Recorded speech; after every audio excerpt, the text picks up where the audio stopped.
आजची सुरुवात झाली मितांच्या गोड अशा हसण्याने. ह्या गोड हसण्यामुळे ना मला खूप एनर्जी मिळते. किती थकवा असला ना तर माझा पूर्ण दूर होऊन जातो. तर आज आम्ही गेलो होतो रूम बघायला, कारण आम्ही जिथे राहतो ना त्या रूमचं खूप काम आलंय. तर आम्ही हा रेंटवर रूम बघायला गेलो होतो, पण आम्हाला काही आवडलं नाही. मग मितांचे पप्पा बोलले काहीतरी नाश्ता करा, तर मी पाणीपुरी घेतली, त्यांनी भेल घेतली होती. नंतर मग मी गेली भांड्यांच्या दुकानात, मला काही भांडी घ्यायची होती.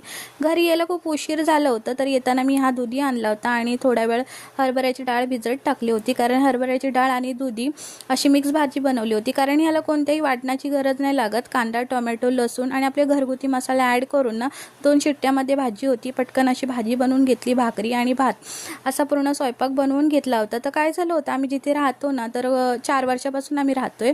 तर त्याचं खूप काम निघालं आहे आणि खूप वेळा त्यांना सांगून सुद्धा ते काही करत नव्हते. म्हटलं जाऊ दे आपण चेंजच करूया. पण माझी आई जवळ राहते म्हणून मी दुसरीकडे बघत नव्हती, पण आता खूप काम आलं आहे म्हणून म्हटलं बघूया.